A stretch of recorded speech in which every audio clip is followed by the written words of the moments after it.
Really, the only defense in a trust is your privacy. And if they had done this to trusts, it would have wiped out all the trusts. So they know better. Hey, everybody. Welcome to Stacks Over Tax. I'm Mark Lewis, and with me is Sterling Grace. Today, we're talking about the BOI bamboozle.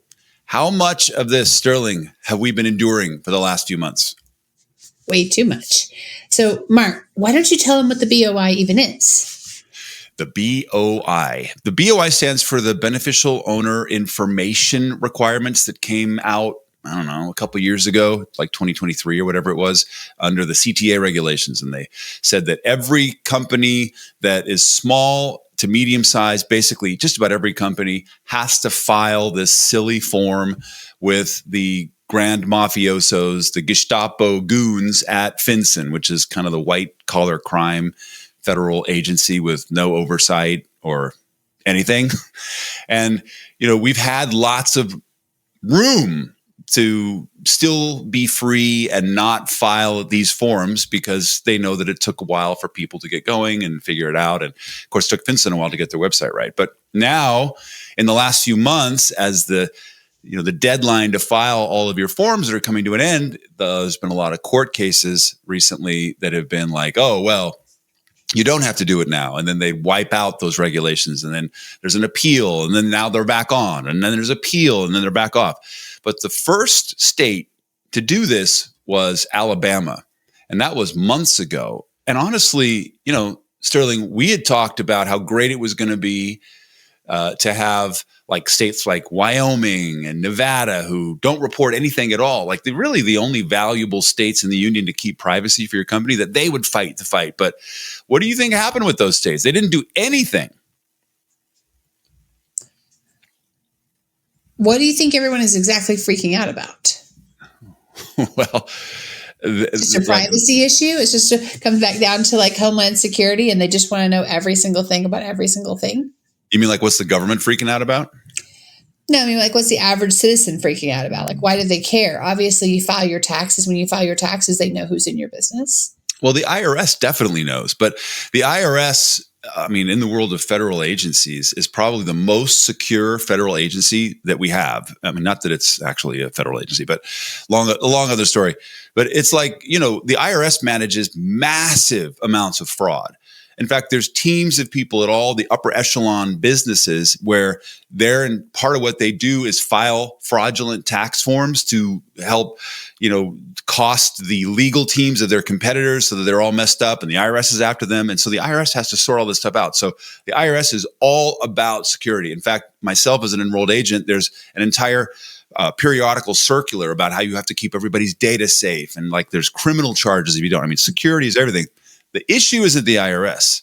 The issue is these crazy goons in FinCEN who, we don't know what they're going to do. Their mandates say they're not going to release anything unless there's a court or like you're doing something illegal. Then of course they would. But like, oh, well, we wouldn't release it otherwise. Like, I don't know who you guys are.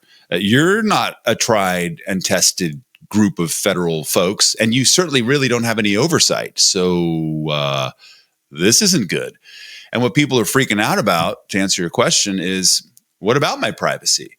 How do I know that they're going to, if I got into a civil lawsuit, that I'm going to be able to, not have somebody be able to go to FinCEN and say, hey, we're going to need all that information about who's in that company, especially if you're in a state like Wyoming or Nevada, who we incorporate there because we know they're not going to report, or Georgia.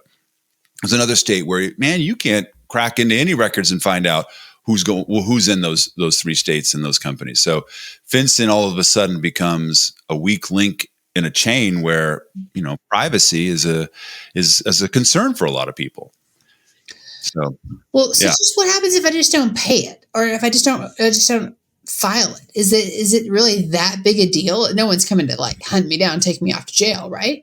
Well, right now, it's completely dead as far as we know. Trump came out a few days ago and said that Treasury is actually the thing that's going to step in and go, no, not this anymore. And we haven't actually seen the actual come down of that, but it's kind of dead. But before, the fines were pretty crazy. It's $500 per day that you don't file within 30 days of the beginning of your company or a change in your company.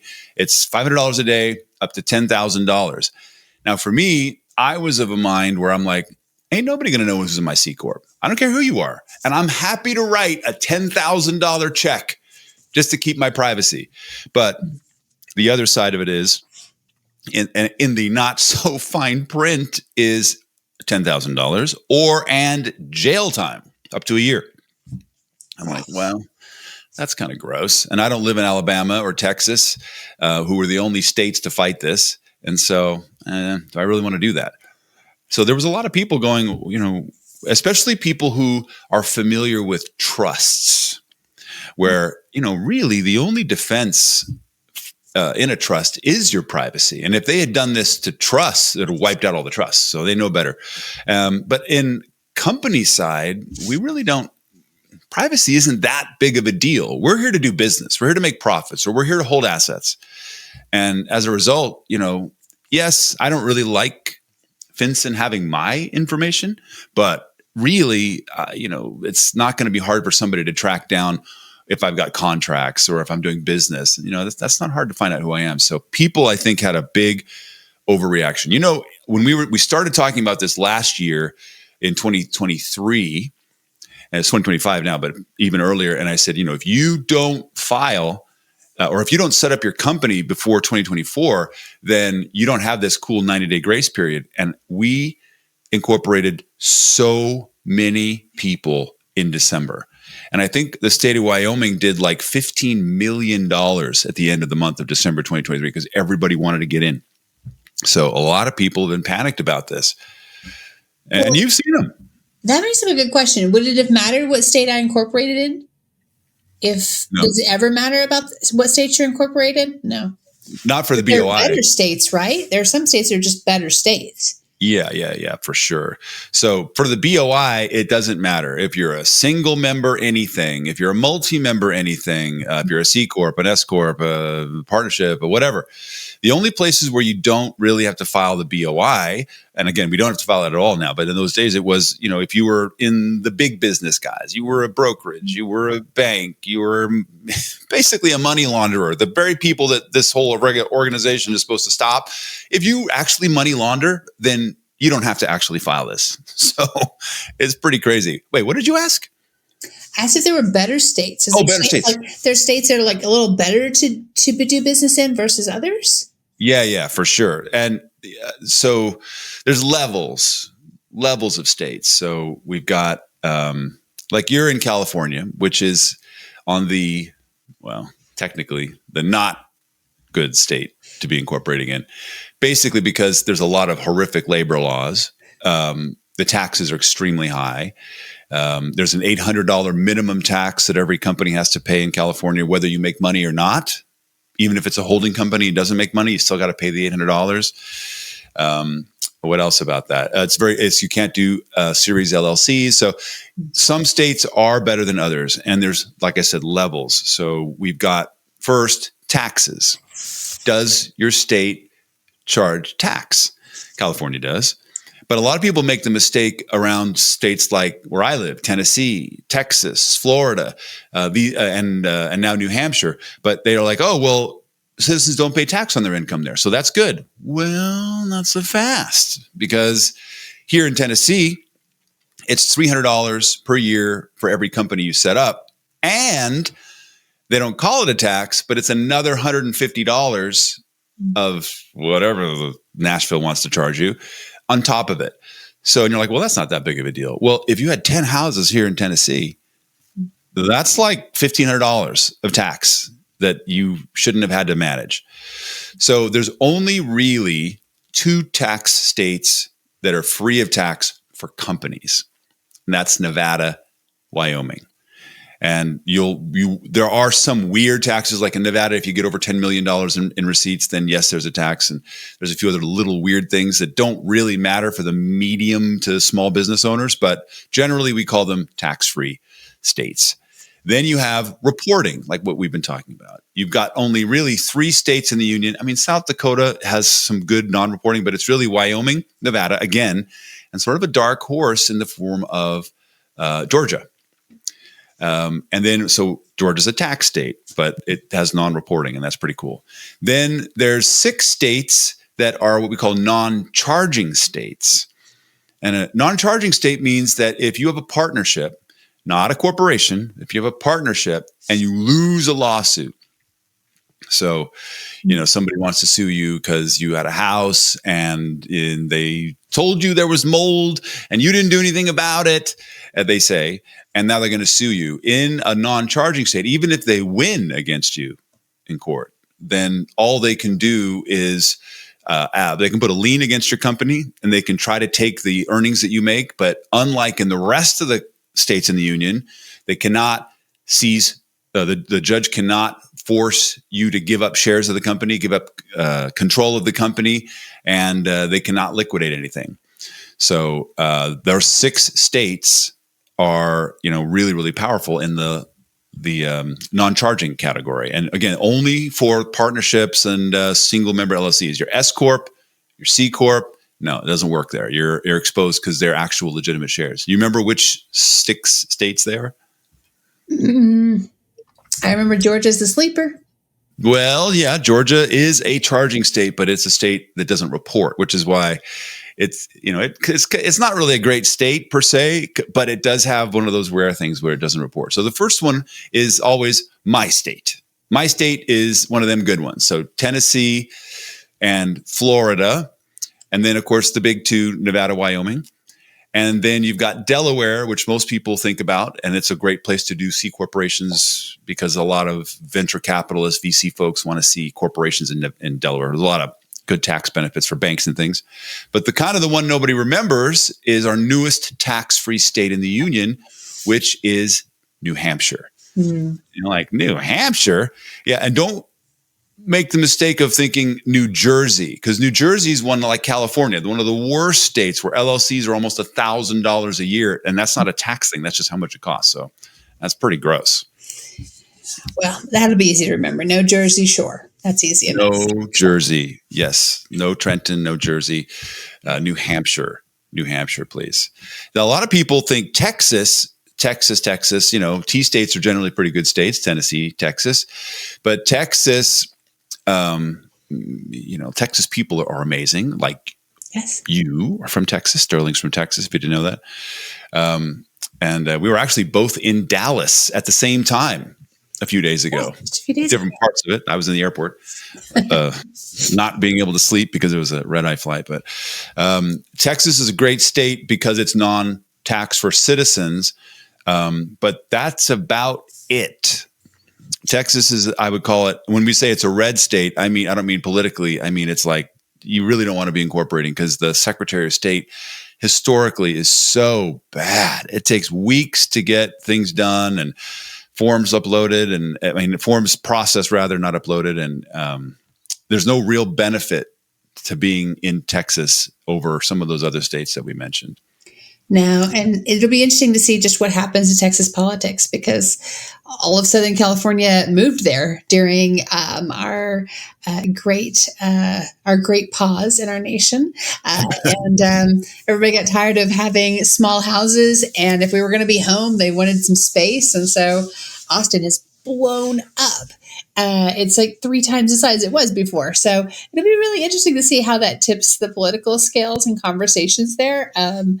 I am happy for some things to be particularly a little bit more modernized in Texas, and I still do love our more traditional values there. Both things both equally good. What do you think is going to happen? I mean, people are still going to Texas. When I first moved to Tennessee in 2020 during COVID, I was meeting more Californians than I was meeting Tennesseans, and I know it was that way in Texas. What do you think is going to happen?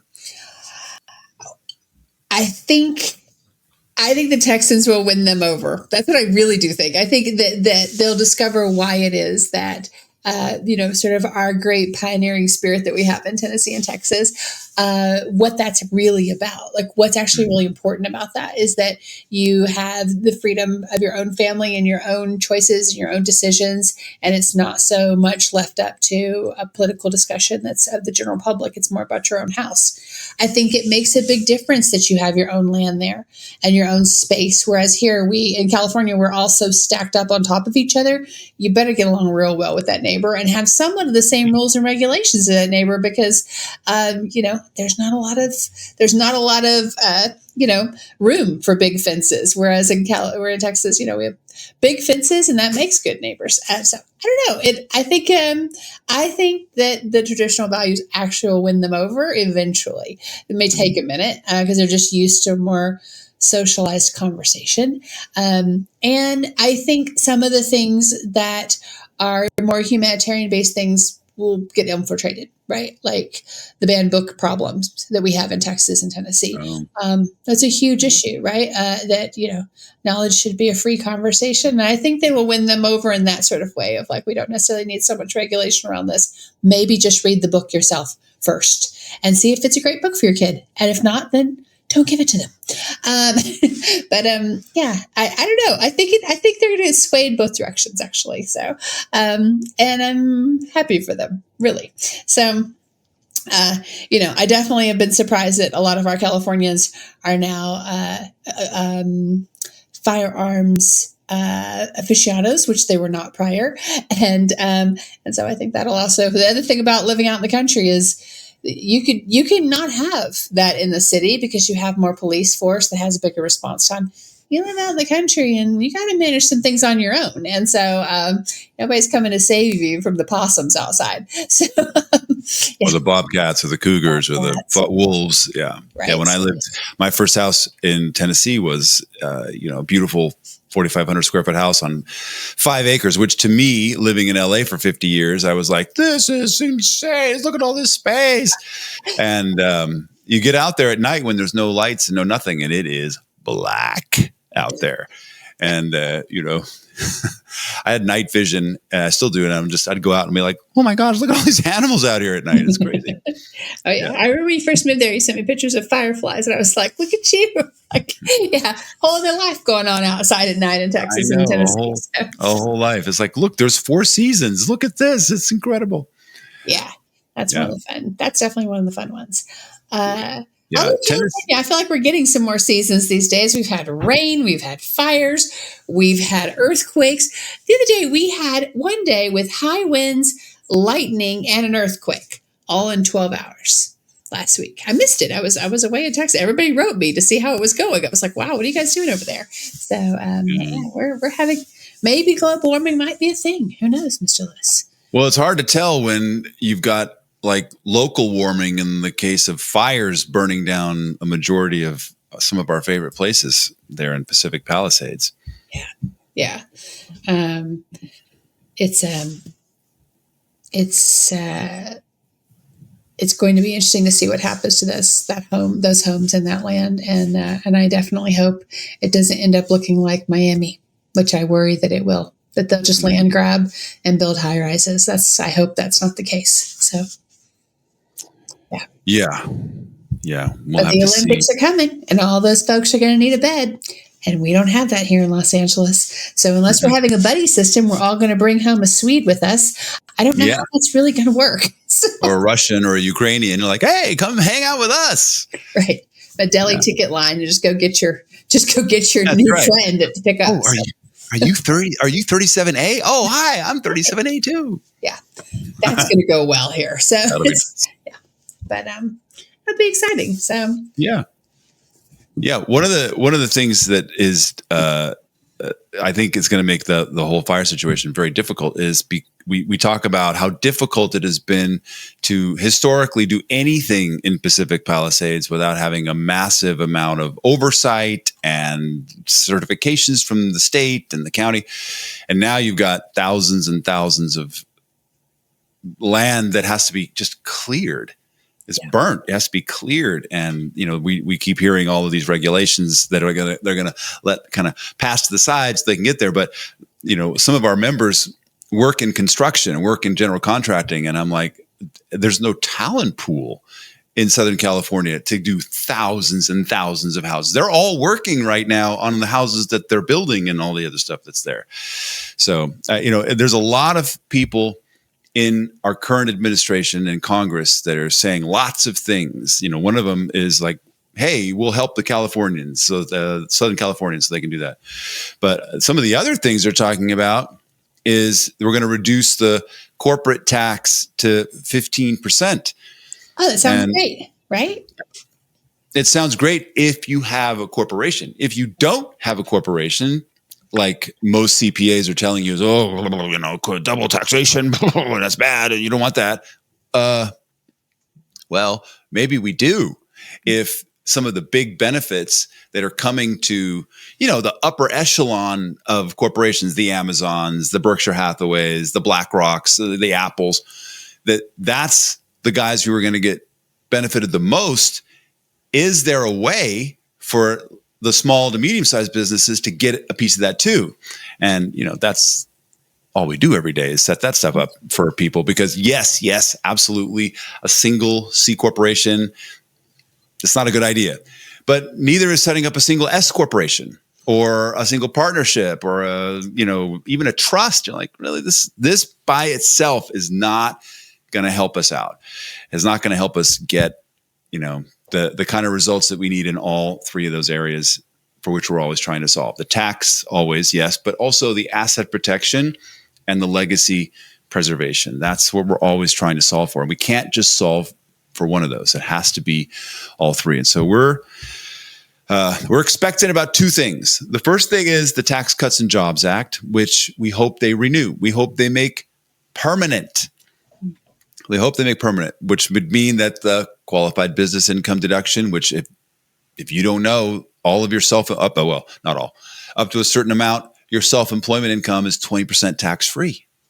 That's pretty dope. But then also it'll be amazing if they can actually pull off bringing corporate tax down to 15%, because that's going to radically change how business is done on the macro level. And if we can get into that, if you've already gotten into that, then as a small or medium-sized business owner, then that's going to be amazing. So you're a small business owner. Yeah. How has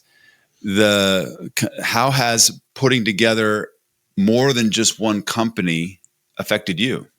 Because you have more than one company. You used to have one, or not, you were just sole proprietor. The sole proprietor. And then you have like a decade, right? Yeah. And now I have a corp and an LLC as well.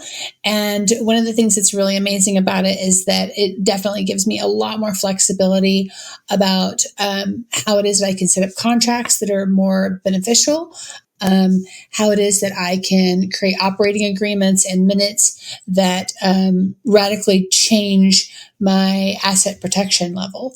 Even though I'm not somebody that does business in the sort of way that my vendors or my clients would ever sue me, I do worry more about things like car accidents and stuff like that now. And now I know that the way my company is structured provides a lot more asset protection, so I don't have to worry about, my historic home that I live in Hollywood. And so look at that cool wallpaper.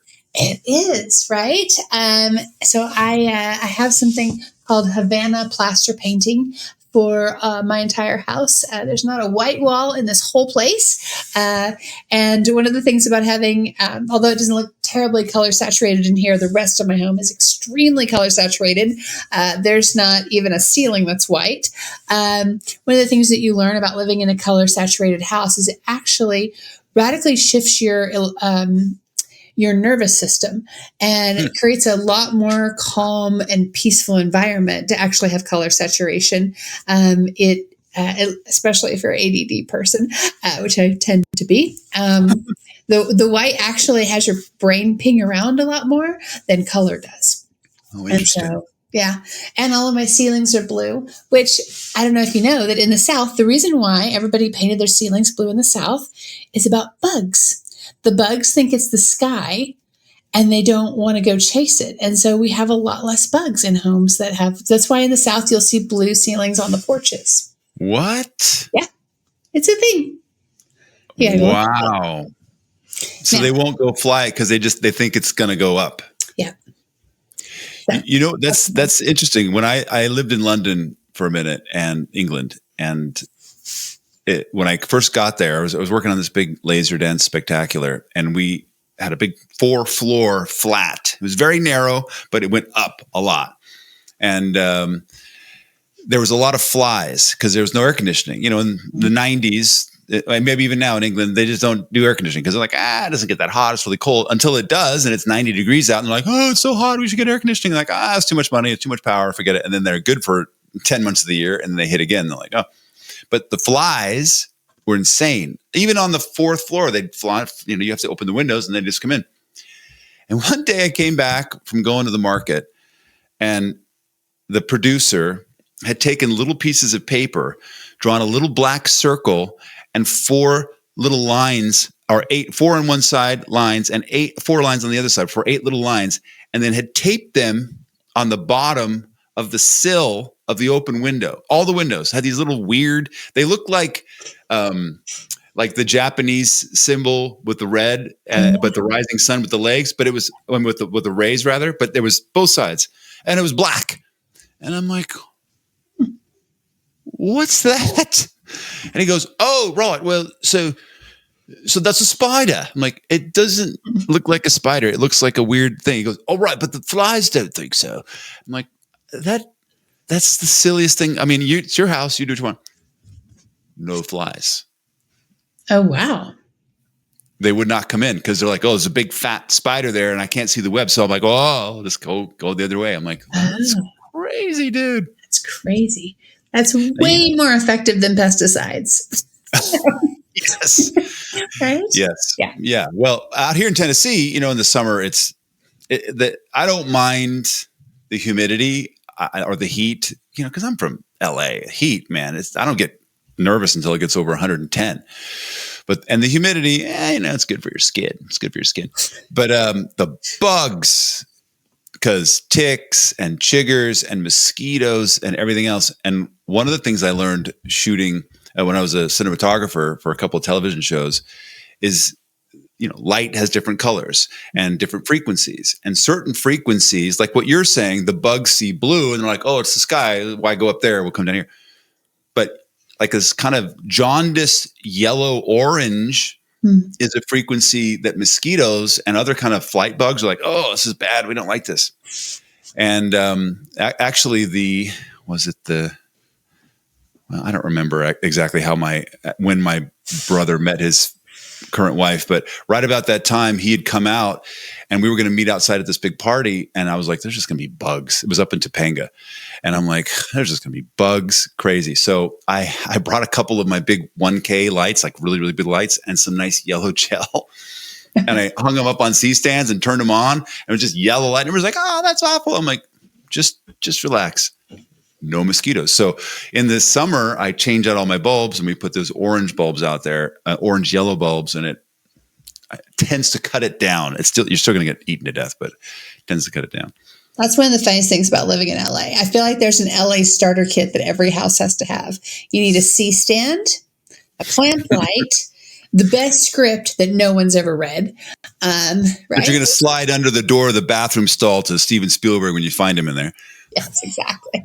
So, but all the houses, we all have the most unusual things because, most people who come here because they're going to pursue this big, huge dream. And that's what I love about living in Los Angeles is that even if they're not doing their dream, they at least showed up here with one. And they might be waiting tables and they might be working at the retail store, but, they've laid it all on the line. They've came from places like Cuba and Canada and Kansas, and they all have decided that their creativity just can't die in those places. So they have to come and be with other creatives. That's my very favorite thing about living here. So, because the taxes are terrible and the prices are terrible and there's no parking and my mortgage is insane. But yes. I know people from all over the world that are creative and brilliant and have the most big, huge, fabulous dreams. And that's what's great about living here. So, yeah. Why did you show up in California? Oh, man. Well, a long time ago in a land far, far away, I was married. And my husband was from California, and he really wanted to come back. And so I finally decided to do that. And then I found myself really promptly single as soon as I got here. So who knew? It's going to be quite an adventure. And back then, Match.com had a little tagline that said, Match.com changed my life. And man, did it really ever. So my current husband found his new wife on Match.com. And to them, I owe a great... Former husband. My former husband, yes, found his new wife. And to them, I owe a great great appreciation note. So who knew I could be so happy? So, but yeah, but I also moved to Laguna Beach to start with. So I mean, Oh, that's right. I was living in a beautiful place. It was paradise in Laguna Beach. Laguna Beach. The very first time I came back from a long tour, I said, I need to go on vacation. And I thought about, I'm going to go to Bratislava, or I'm going to go down to Cabo, or I'm going to do something like this. And I thought, well, that's a lot of work.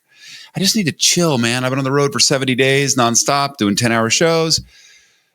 What am I going to go? And I was like, well, what if you could not have to go very far? And I was like, I'm just going to get an Airbnb in Laguna. And I was there for a week. Yeah. And I was introduced to swordfish and all the incredible stuff that goes on in Laguna. And if you've never been, a lot of people come to Southern California and they're like, oh, Disneyland and Magic Mountain and the beach and all that. Yes, absolutely. Great. Drive to Laguna and hang out. Not on a weekend. Weekday. Otherwise, you'll never get there. So the traffic's not great. Like a little tourist, but it's a magical place. It's a magical place. It's 10 miles and almost 300 art galleries. And so it's really an art colony. And what I love about it is even though it's wealthy, that's not people's, it's not their focus. Like it's just more, again, more about being creative, more about being expressive in the world. If you ask people in Laguna, what do you do? They'll often tell you that they surf or they paint, or they won't necessarily mention that job that they have or that company that they have. They'll talk about all kinds of other things. So I think after you figure you're living there, it's probably going okay, right? So we don't need to even talk about that. We can talk about the things we really love. So it was a really, really, really fun place to live. I lived there for about 8 years. So I loved it. I would not advise going in the summer. Avoid it during the summer. There's 4 million people who come through town in 3 months. You can skip all that. The rest of the time of the year, it's a really great place to visit. So very fun. Yeah. So I think we can just probably wrap it up a little bit here because we've been kind of riffing on all kinds of things. We covered the BOI. We got that handled. What's the we talked about states. We got all that. So if you're just joining us here, go rewind back. We talk about the best states in which you might want to consider incorporating. Also, I'll mention that if you're in a state, so like Sterling's in California and I'm in Tennessee.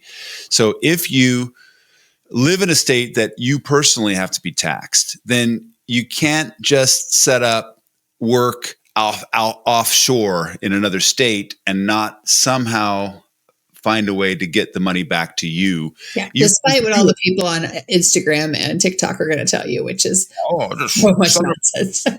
Just set it up in Wyoming and you're good. You don't have to pay California tax. Well, that's not exactly true. You're going to have to either take it out of the company as a 1099 and it's going to come to you on your Schedule C and then you're going to pay the state tax that way, or they're going to send a K-1 to you and then state of California is going to find out and go, hey, you need to have a foreign representation of that company here if you're going to work with America or a California citizen. So just if you're in a tax state, you need to have some link to that you live in a tax state. If you live in a non-tax state like I do, they don't care. They can't possibly care because what are they going to do? They can't collect from you. So what's the admin stuff that folks need to know? I know we've got a webinar coming up on March 27th where we're going to cover some incredible stuff about tax season, y'all. If you didn't know, we're going to cover the deductions you have to be taking, whether you're a social slave or you're a business, whatever that is. What else do we need to say? We need to tell them how they can find us because that's one of the things that we didn't mention earlier. You can find us at executivemoneystrategies.com. You can also find us out on all the platforms at Mark's Money Strategies. And we're out there every day, talking to people, helping people. Our real commitment is that we bring Wall Street to Main Street. We love educating people. It's our most fun adventure that we could have ever come up with. And so while we could provide services for people, and occasionally we do, we have some higher tier 1 folks that we do services for. For the most part, we're an education business, and we want to teach you how it is that you could save money and protect your assets, and then at the end, also protect your legacy. So So yeah, definitely come and join us on the 27th for the webinar. We'll have a great time. It'll be super informative, and then we'll teach you a little bit about how we work with people to do just this. And you'll hear from people that we work with, because the one thing about our clients is we can't get rid of them after we have them. They just are totally fun, and they just want to stick around and hang out with us, and that's really such an honor, actually. So it is. Yeah. And then this link that's going across the screen, that's actually the link to what I would consider an entry-level product. It's my book, Incorporate for Freedom, Corporate Structure of the Elite. You can just go bit.ly, that's it. Make sure it's all caps, IFF, and then lowercase ebook number 5. And that's a great place to start understanding what we do. We really haven't talked about it much on this particular podcast, where we are always combining multiple entities.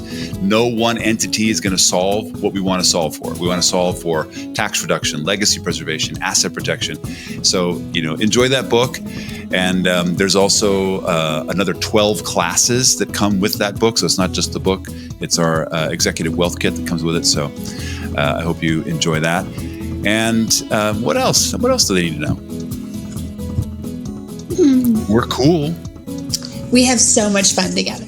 So, yeah, but sometimes laugh at other things. And yeah, we have a great time together. We are super committed that you learn more about wealth and mindset, and yeah, come play with us and come hang out and leave comments. We love comments. So tell us what you want to know about. That'd be great. So. Yeah. Thanks for joining us. And we're hopefully going to meet you all soon. And until then, be wealthy. Bye.